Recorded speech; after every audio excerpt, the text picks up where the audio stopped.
I want it. Gotta make to myself a promise. I won't quit, keep going till I got it. I won't give up till I'm on top. Yo, no, I ain't the type to give up. If I do something, man, I do it till I get what I want. I turn a business out of nothing into something I love. I got a poker face, but honestly, I'm not one to bluff. I flip a switch, never miss, man, I always stay up. Don't let them see you, bitch, always have a plan to stay tough. This life ahead of you ain't easy, it was built to be rough. But that's what makes a personality, is tragedy, bruh.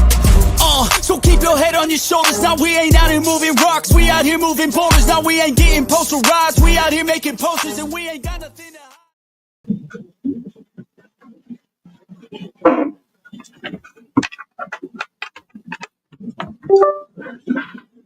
What up, what up, what up? Welcome in. Here we go. It's Pregaming. It's Monday, January the 20th. And hope everybody had a wonderful weekend. I know I did. Great victory results yesterday.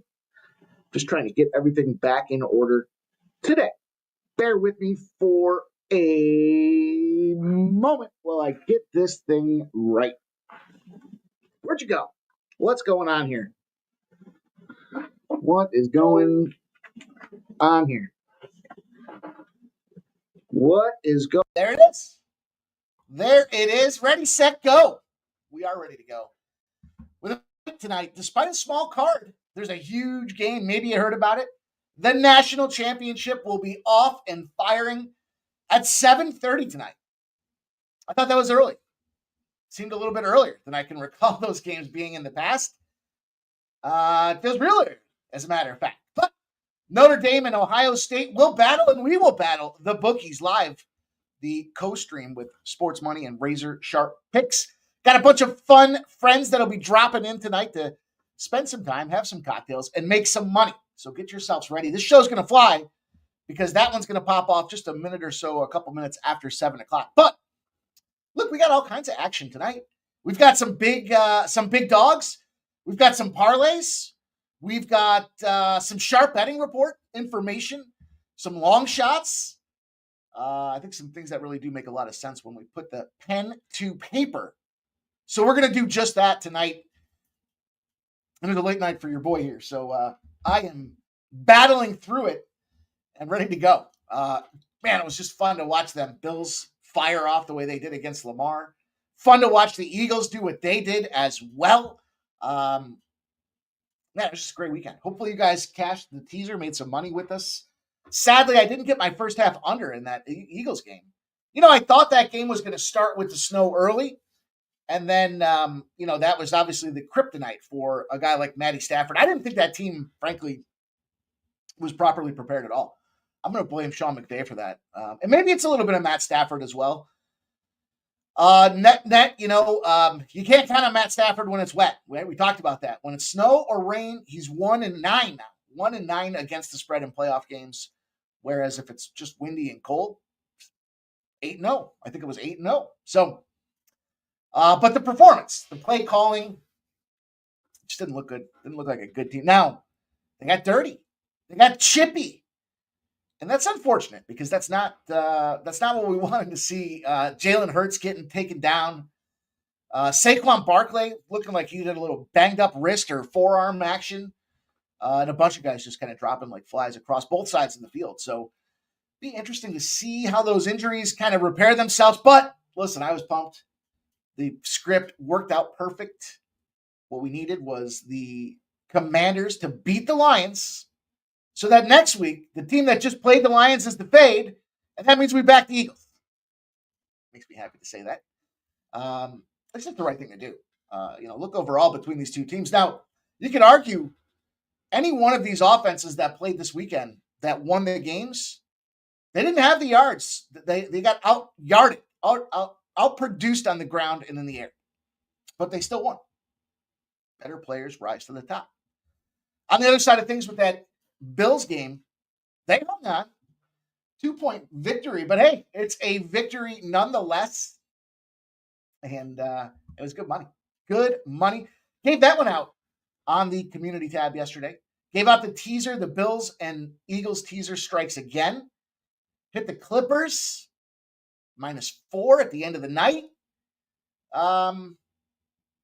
But that's probably about it, right? That was about it in a nutshell. I thought in terms of the Ravens game, it was never the Ravens. Easy to say now, but I said it loud and proud all week long. Lamar Jackson's not him. Cash just but sitting around with some friends last night, just betting some props, betting some sides, betting some totals. I said Lamar Jackson to throw a pick. First thing I hear, he's only thrown 4 all season. He's not a big play guy. I said I watched him play in Louisville. What does he do? He's inaccurate in his 10th year in the league. He's missing receivers. He's short throwing them. He's high throwing them. Take the we love Lamar Jackson because he runs the ball 5,000 yards a season off the table. He's running the ball because he can't throw the ball. Sorry, I'm not sorry. I stand by it. Not only does he throw the interception, that Buffalo Bills team is physical. And look what they did in terms of strategizing and game planning to shut down none other than King Henry. And he's out. Go get your ass back home, Derrick Henry. It's go time.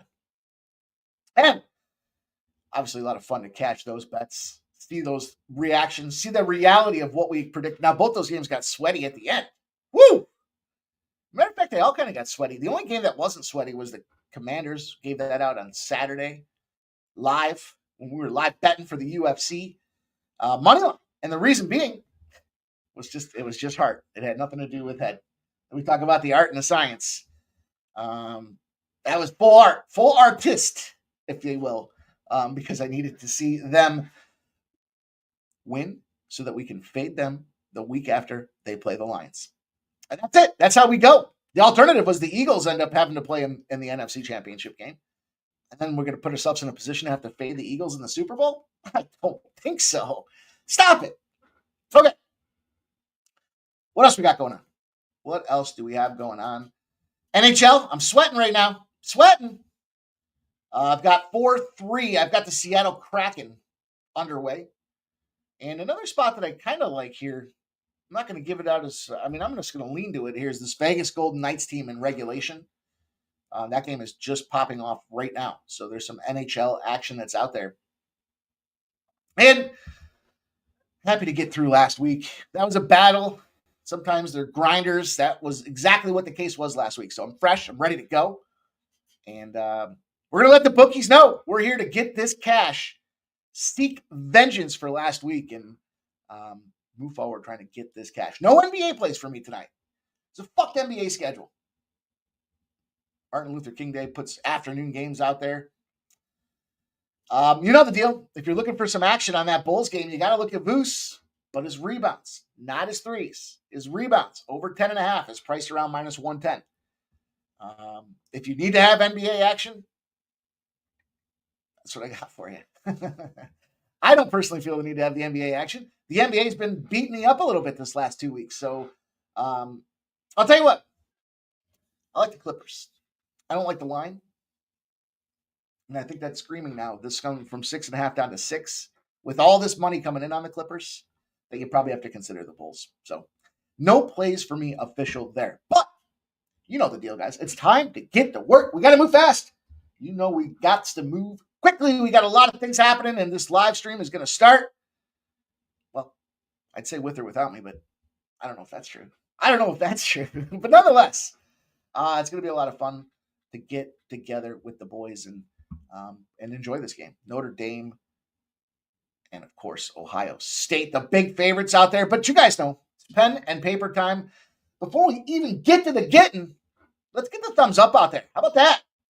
Could use your guys' help. You know the importance here of getting this thumbs up button, notifying YouTube that we're here checking it out, and then YouTube notifies everybody else that we're here checking it out.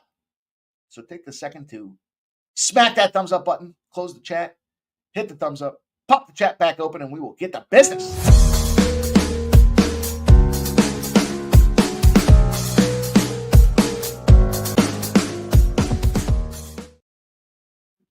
Okay.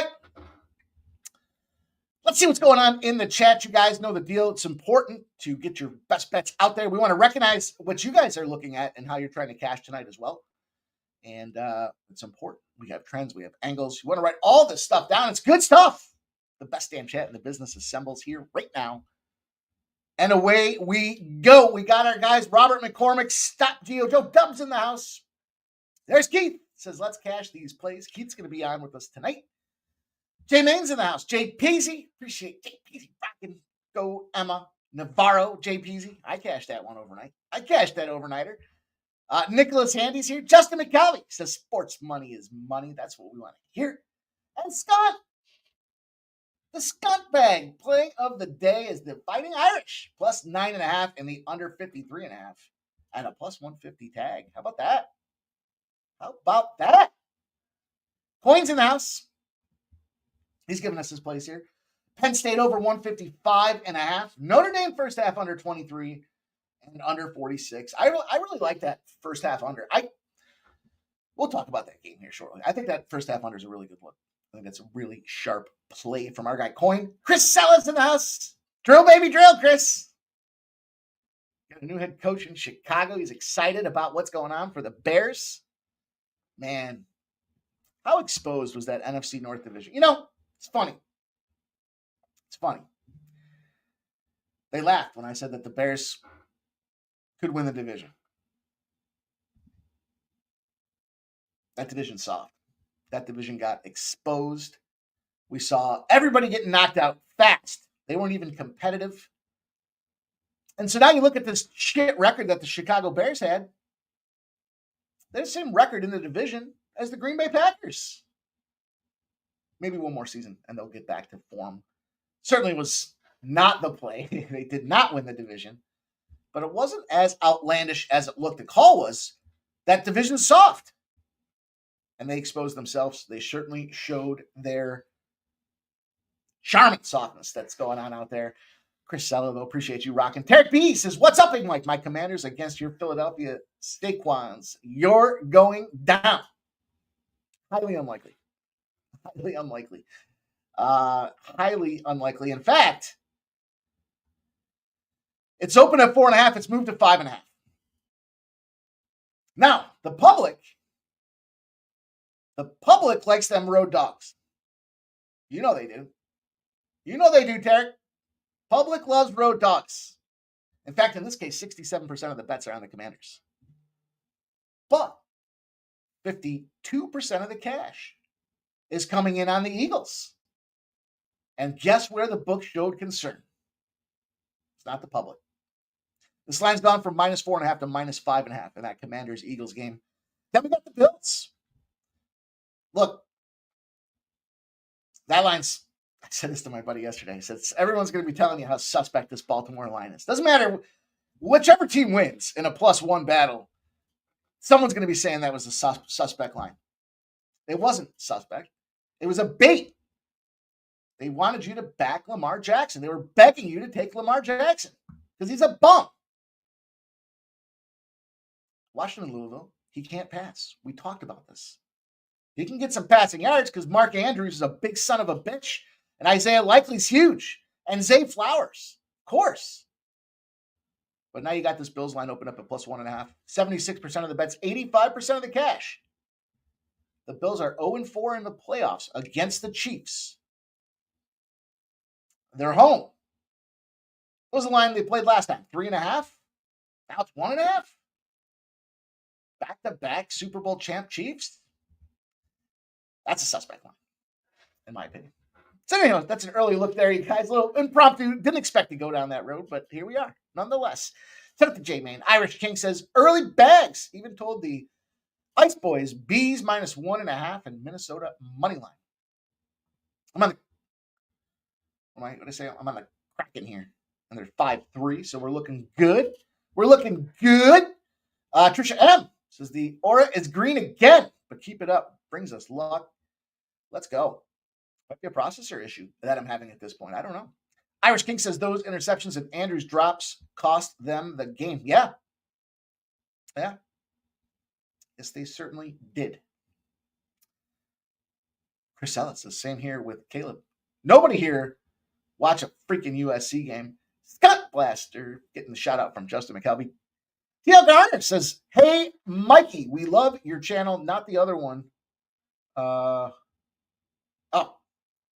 it's all right. Ramon's got some things popping, man. He pops. He's a busy man. He will be doing the 5 o'clock show. 5 o'clock show over there. But you'll still find him over here for the morning steam. 10 pieces on a serious note. I like the over 48 in the Commanders Eagles. May tease the Commanders with the over. There's my guy. Dan's in the house. Says, looking good. Appreciate that, man. Thank you. It's all right, TL Garner. He's going to do what he's going to do. We talked about it. It's not a sneak attack. Give him my blessing. Get your money, my dude. Go get your money. It's important to get your cash where you can. Philly Eagle Flyer in the house. And he didn't need my blessing. He could go and do it anyways. But it was a very respectful and polite conversation that he and I had. And wanted to get his money. Go support our guy. Peter Gracia says, yo, Mikey. So are they going to fix the KC Zebra BS factor or what? I just saw a tweet earlier today.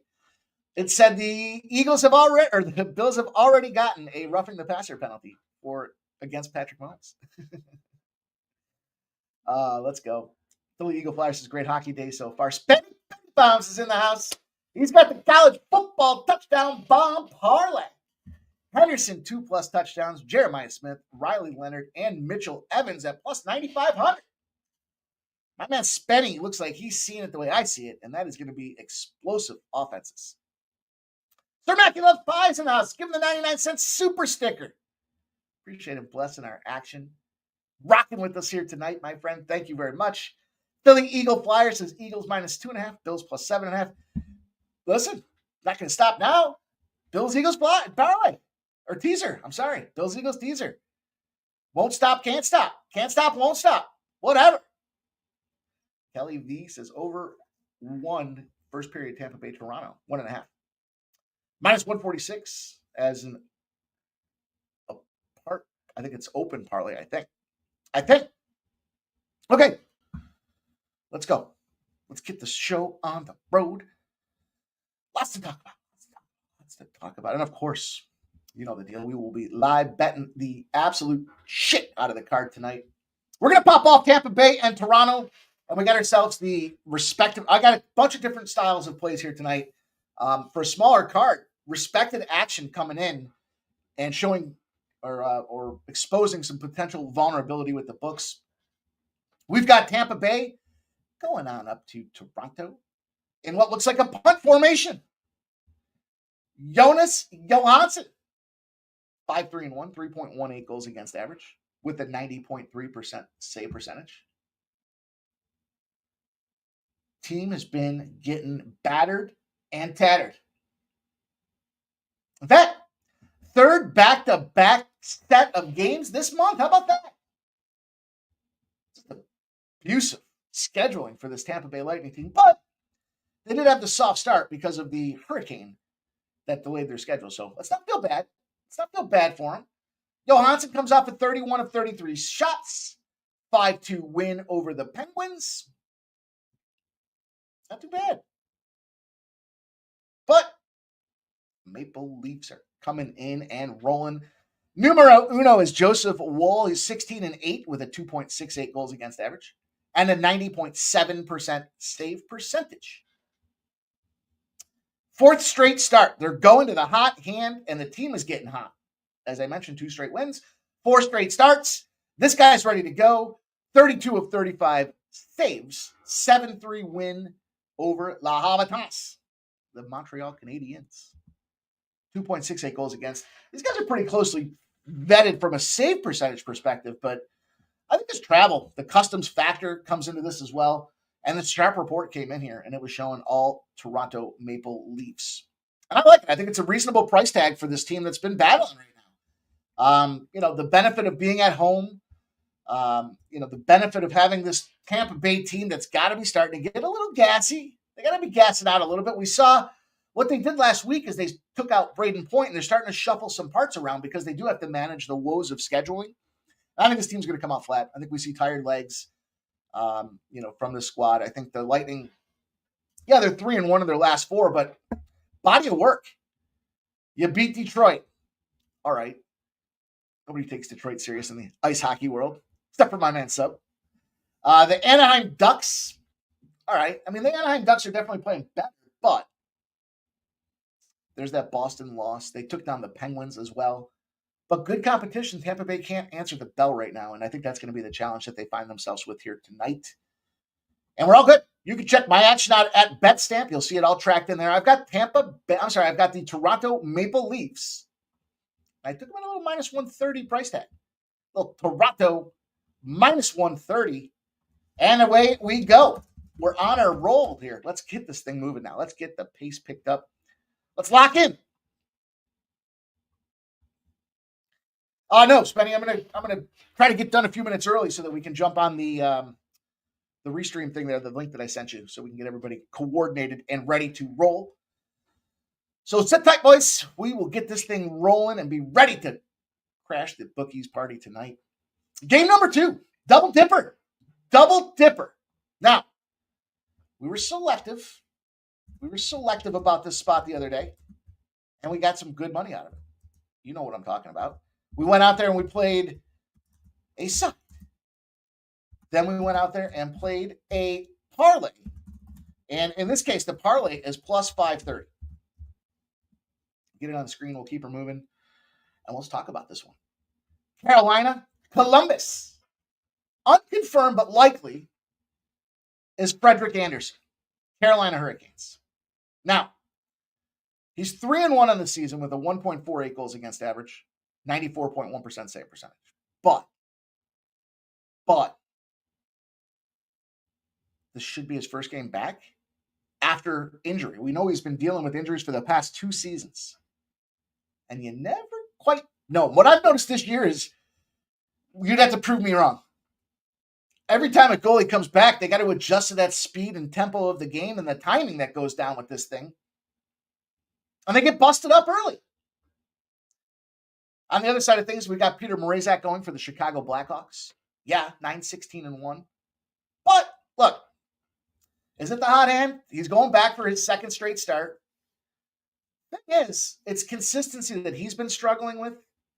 But recent performance, big win, Vegas Golden Knights. I don't want to overreact to that one. And I see the fact that, look, the Hurricanes are firing.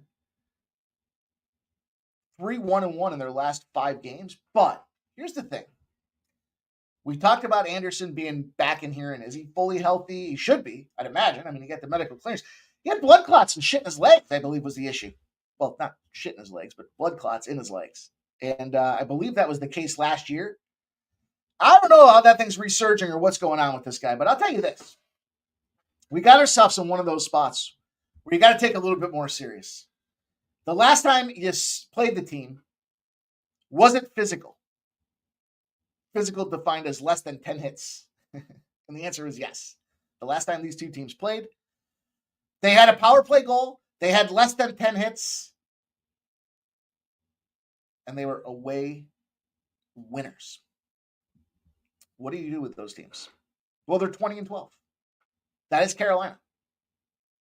However, they're 16-16 on the puck line. A less than physical game where you did see special team scoring results in a 16-16 puck line situation the next time you play. And not only 16-16, we got the puck line to plus 1.5. We got that at even money. It's 24-6 to the over. 24-6 to the over. And ultimately, that's where I felt like, hey, let's just try to ride this hot hand. Let's take a little shot with this dog. Let's take these Blackhawks. I don't love the Blackhawks, but they're not going to be bad forever. And I think we got them feeling pretty good after that Vegas Golden Knights dismantling. I mean, it was a dismantling. They shut them down from start to finish. The score makes it look like it was a lot closer than it was. And we've got guys like Connor Bedard now stepping up, finding form, getting into their conditioning of the NHL. Remember, these young guys come in. They're not used to playing 80-plus game schedules. They're not used to playing 4 games in 5 nights.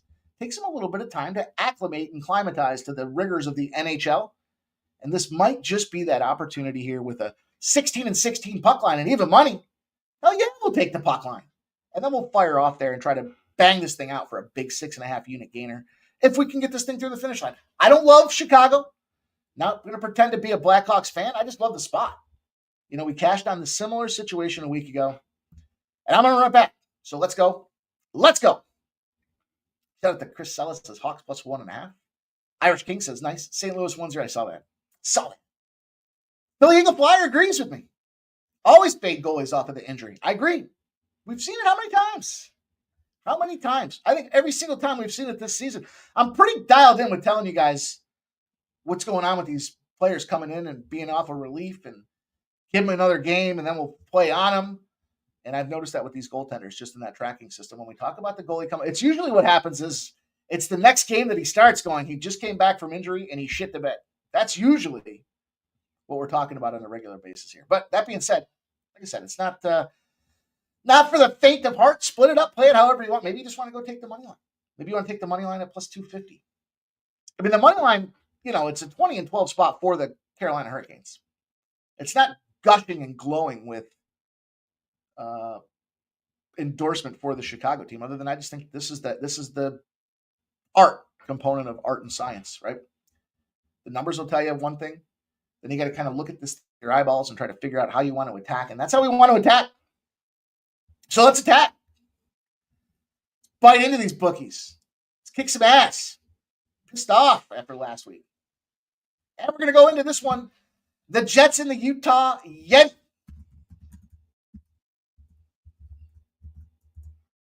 Lots of respected cappers firing in on the Winnipeg Jets.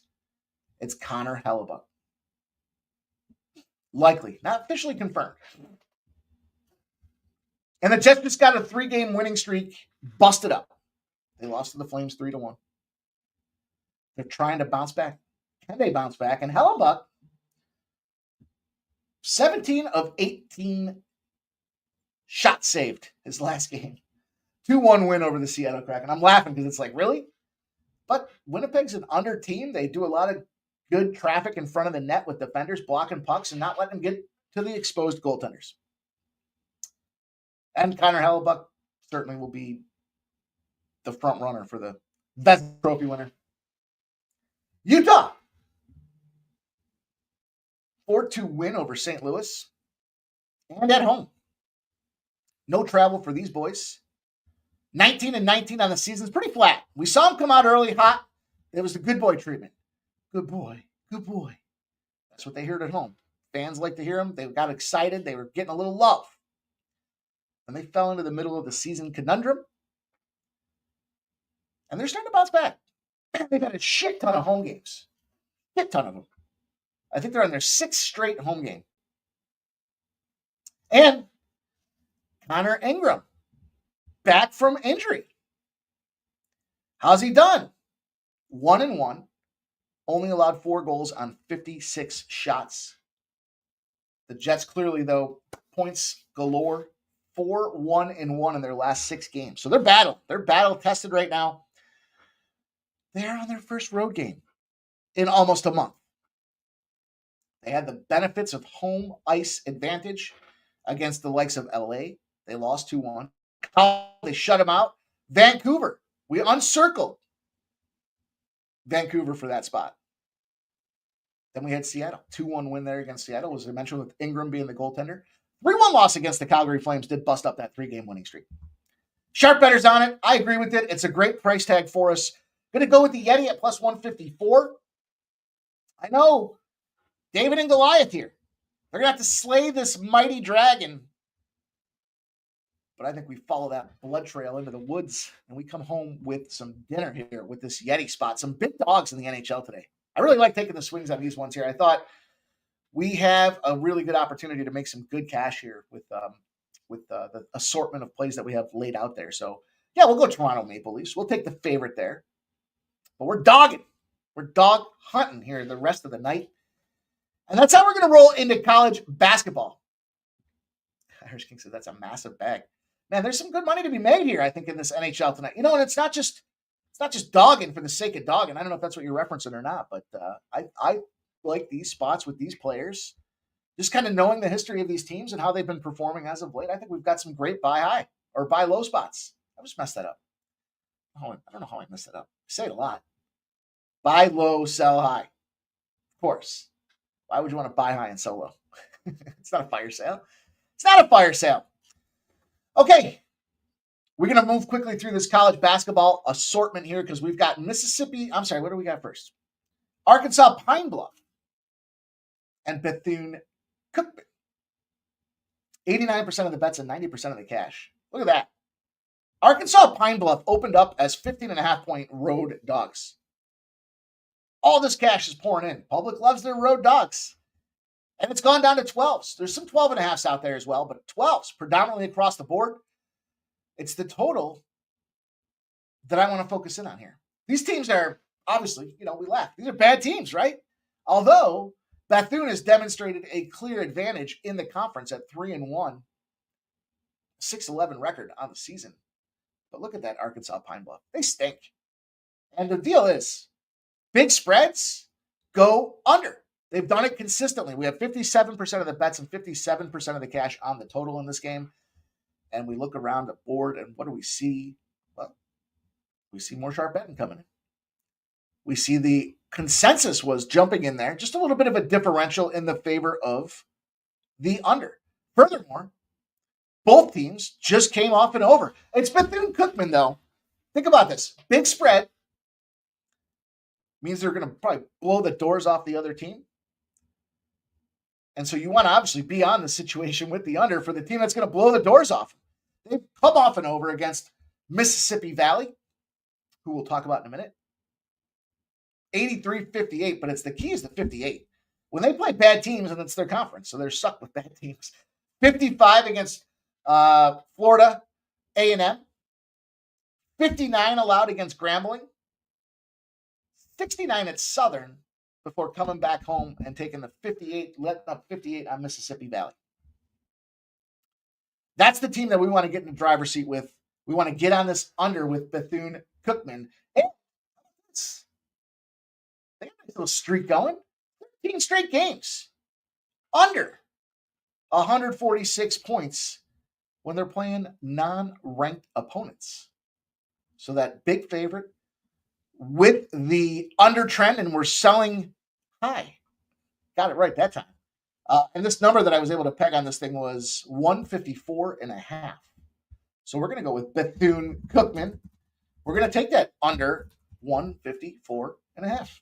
And away we go. Keeping it short and sweet. Okay. We got shows to do tonight. We're live. We're going live. It's going to be fun. Fun to make some cash in this game. And speaking of Mississippi Valley State and Florida A&M, we have two shitbag schools. Again. I get excited about the shitbag schools. Another situation. Huge favorite. 14.5. It opened at 15.5 was Florida A&M. They've dropped 97% of the bets and 96% of the cash on Mississippi Valley State. Let me tell you where you don't want to be. Maybe it is enough points. Maybe the backdoor cover is live. The point total has dropped too. It's gone from 15.5 to 13.5. The overall back number, the total on the game, has gone from 137.5 to 136.5. And that's reverse line movement. We have 63% of the bets and 64% of the cash on the over. And yet this number is popping down. Very similar, right? It's almost a similar it's the same conference. These are just bad teams trying to take the advantage of each other. Now, the problem with this one is in comparison to the previous is Florida A&M ain't playing shut down, lock them up defense like we saw with Bethune Cookman. They aren't allowing points. But Mississippi Valley's gone 3-2 to the under in their last 5 games. And we're getting this number jacked. When this number gets up past 132s, 133s, they're an under team. They just had Texas Southern, 137. It goes under. They had Prairie View, 142.5. It goes under. They had Alabama State, 139.5. It goes under. But there's that Bethune Cookman spot, 132, and it goes over. So we're getting a sweet number with this spot when it comes down to this game here. It's a tight one. It's going to be a sweater. It's a sharp action report. And it's 136.5 on the under for Mississippi Valley and Florida A&M. I think that's just taking advantage of the line movement factor in itself. Makes a lot of sense. But I think this stays under. I think we see this thing get into the 125 range, maybe 126. I think it's going to be a comfortable spot for us. And frankly, the part of the reason being is I know that they don't play that lockdown, shut them out defense with Florida A&M, but that last game, I'll give them the exception. That was their first game back home. They had 3-1, three road games over their previous 4. And so they were coming back home against that Arkansas Pine Bluff team that we just talked about. It's funny that these two teams, it's going to be interesting to see how the 7 o'clock window works for college basketball. But last game I've got in the college arena. Gonna look at this Hampton. Hampton 9-9. I get excited. Here's another shit team. Hampton 9-9 is 2-4 in the conference. Are 2-4 in the conference. North Carolina A&T 0-6 in the conference. Now we're going to talk about this. We're going to dissect this number a little bit here. Hampton comes in and they're shit on the road. They're not a good road team whatsoever. -2.5 has dropped to 2s and even 1.5s. You have 59% of the bets, but you have 74% of the cash coming in on this NCAA side of things. So there's that differential that we look for. The sharper bettors coming in here taking NCAA, but they're 0-6 in the conference. What's the deal? What the hell's going on? What is this? Is this a blip? Is this an anomaly? I don't think so. It's when you look at how poor we see a situation with Hampton on the road that it makes a lot of sense. Wrong team's favored. Yeah, they're not good. But really, listen, they both lost to William & Mary as of late. NCAA, though, is at William & Mary, puts up 78 points. Hampton plays William & Mary at home, only scores 64 points. See where I'm going with that? NCAA goes on the road, scores almost 80. Same opponent, next game, Hampton hosts them, can't get to 65 points. That's going to be a problem. I think that's the sharp sell when they look at this one. Now, I mentioned how the struggles are. North Carolina A&T is not pretty. Slap some lipstick on them, but they are still Hawks. And at the end of the day, it's kind of just ugly matches ugly here. North Carolina A&T's offense scores 74.3 points. They are 8-10 against the spread. In all fairness. Their defense gives up too many points. Their defense gives up almost 80, 79.6. And again, they're not pretty. Their offense ranks 201st in college basketball. Their defense ranks 340. That's damn near the bottom. But 64.3% from the field, it's not bad. 21st in college basketball, it's not bad. So they can shoot. They just can't defend. That's the problem.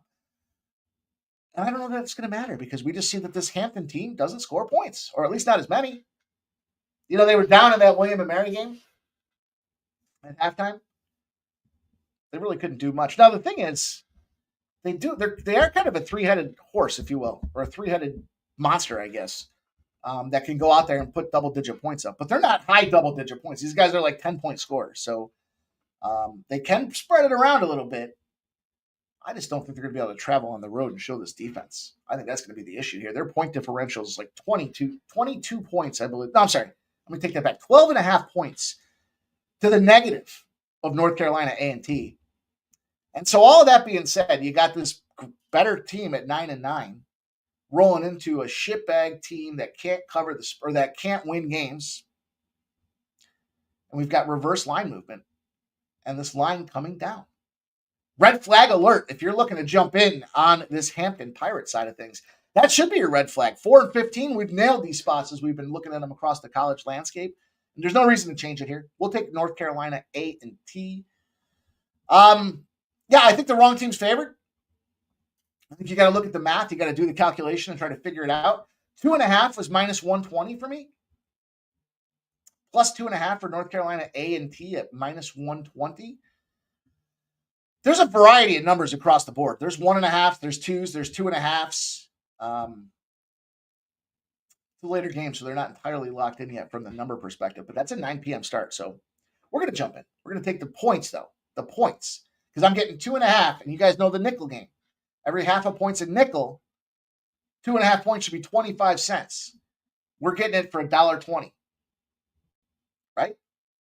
2.5. There's 5 halves and 2.5. 5 times a nickel is 25 cents. Do you take the money line or do you go with the NCAA plus 2.5? Well, the 2.5's at a 5-cent discount. And we got the sharp action coming in on it. Reverse line movement. The books are scared. They should be. We'll cap it off, and then we'll bring her home with Ohio State and Notre Dame. Firing. Got to get moving. Got this show to do in just a little bit. Mississippi Valley just went ham at the Trump parade. Everyone's going ham at the Trump parade, it looks like. Okay. We'll talk more about this game here when we get rocking and see what the boys have to say for their picks, but I'm dogging. Sorry, I'm not sorry. I don't know if the bubble's going to burst, but man, what have we been seeing with the... Let's just start with what we've been seeing across all the playoffs between professional football and college football over the playoff system since the month of December. We've been seeing the favorites kick ass and take names until this past weekend. Now we saw some NFL teams start to bring the dogs forward. The dogs were barking. And Joe Casual is going to come in here and want to whack away on a side. What's he looking for? Looking for the favorite. That's 9.5 dropped to 8.5, dropped to 8s. It went up to 9 just a little bit ago. It's back to 8.5. So now we're seeing 8s. Late buying coming in on the Notre Dame side of things. Now, the books have shown that they're pretty good either way with the sides, with the spreads. I think they're covered pretty well. And they've got 43% of the bets and 48% of the cash coming in on Notre Dame. Excuse me. Excuse me. The total's gone from 46.5 down to 45.5 with 70% of the bets and 65% of the cash on the over. And it's come down. Now, probably, geez, part of that could be these two defenses are stellar. You don't get this far without having a stellar defense. And let's look at the points, right? We talked about the points in that differential with the NCAA and T game. Check these point differentials out. 13.6 points allowed on the Notre Dame side of things. 12.2 points allowed on the Ohio State side of things. So I get why first look, you're looking at the under. Should be a lower scoring game, but it's Notre Dame's. Two things I like with Notre Dame. One, coach. I give the coaching edge. It was just a month ago that everyone was calling to tar and feather Ryan Day. They won a couple of games, so that changes all of a sudden. On the flip side of things, Marcus is on the uptick with Notre Dame.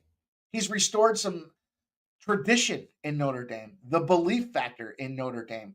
They've got the pre-football or pre-game, church services now that they used to do, and they stopped doing them for 10 years. I don't care what side you're on or if you get involved in that or not, but he's restoring tradition, and the players believe in this guy. And I think he's going to out-coach the shit out of Ryan Day. I got it. I understand. They're tight. But the thing I like about Notre Dame is they can pass the ball. They can pop the top. And, of course, Marvin Harrison Jr. is a fucking beast and a stud. We know it. There's a lot of great dudes firing around. I'm not Marvin Harrison Jr. Harrison, though. You know what I'm talking about. I don't know why I said Anyways. Is it going to be a blowout? Maybe. The line would indicate so. But I think it's just too many points for a national title game. Notre Dame's been here before and fallen. They punt Brian Kelly out of there. They bring this Freeman character in. And he's got the boys jacked. Furthermore, all this money's coming in on Ohio State. And the line's dropping as we get closer to game time. 78% of the cash on Ohio State in the first half. Now, I talked about our man giving out the under in the first half in the chat. Notre Dame has been a second half team. But if you want to look at recent opponents, I wasn't buying in on Texas. I wasn't a Ewers fan, not a Sark fan. And we saw when push came to shove that they struggled. And they obviously beat them 28-14. They did take down Oregon 41-21. So they had a nice little path to get here. But I think that the competition and the play that Notre Dame has dealt with, more so in that Penn State victory, showed me more about who they are and who they can be. They were fighting, they were battling, they were scoring, they were back and forth slugfest. And it was a lot of fun to watch. Obviously, I was looking for the other side of things here, but 27-24, they found a way as dogs to creep through the back door. They shut down Georgia, 23-10. Let's not forget that. 69% of the cash is on the under in the first half at 22.5. And Notre Dame's covered 11 straight times, 11 games in a row. Their one loss on the season, we know who it was. We know it was Northern Illinois. That was a shit schedule sandwich spot. We were all over Northern Illinois. Called that one. It was just a look-ahead opportunity. Right? Who was Notre Dame going to play? I can't remember it offhand now who they were going to play, but nonetheless, it doesn't matter. Still an opportunity for us. And I think we're going to fire on this thing here. I'm going to take the 9.5 points. We'll start there. I want to get the teaser in here on the over. Here's my concern about the total, though. Yeah, I mentioned Notre Dame's offense. They can throw the ball. They can also run the ball. I mean, they're balanced. They have a good, strong game plan. But in terms of public betting, Jeremiah Love under 42.5 rushing yards is the number one prop bet tonight. Egbuka over 59.5 receiving yards. Williams over 24.5 receiving yards. Howard over 245.5 passing yards. And Bison under 35.5 receiving yards. With the exception of the number 5 most bet prop in the market, I mean, all these overs, public likes their overs. I'm a little apprehensive about that total. I think the first half's a good look because we do see Notre Dame start slow. I think they can certainly find a way to fuck around to start this thing off. There's another prop bet that I like as well. That largest lead under 16.5 points. Oh, Connor McDavid suspended 3 games. Breaking news. 3 games for cross-checking Connor Garland. Out of it. So that'll be a concern for Edmonton backers the next 3 games. No Connor McDavid. You heard it here first, folks. But I got the 9.5. Give me that to start this thing off. I'm going to look into the weeds a little bit more and see if I can't find a couple more opportunities here. But look for this largest lead under 16.5. It's a DraftKings special. It's minus 120. I think it's going to be a close game. I like the points with the 9.5. But largest lead under 16.5 in a tight battle where I think it's going to go back and forth. The question is, can Notre Dame do enough in the first half not to blow that thing right off the gate? As long as we stay under that 17-pointer, that's two touchdowns and a field goal. We stay underneath that number, we're gravy. I think that's going to be a good spot for us. I think it is a closer game, and I think these two teams match up incredibly well. So it's going to be a ton of fun to get after it, you guys. And we'll see you shortly. How about that? We'll see you in about 15 minutes. We're going to rock and roll. The joint live stream is going to be rocking. Our boys are going to be fired up and ready to attack. Hopefully you guys are as well. So get yourselves bets placed. Get yourself fired up. Get yourself a cocktail. We are going to be making moves. And we're going to be doing it in about 15 minutes. So on behalf of the Sports Money Network, appreciate all you guys rocking out. Shout out to Sir Mackey Loves Pie with the 99-cent super sticker. None getting that membership going again. That's going to be fun tonight, you guys. I hope you're ready for a nice Monday night special. It's the national championship. Razor Sharp Picks, Sports Money. We'll see you guys in just a little bit. Smash that thumbs up on the way out the door. Appreciate they taking the time to do that. Good luck with your bets.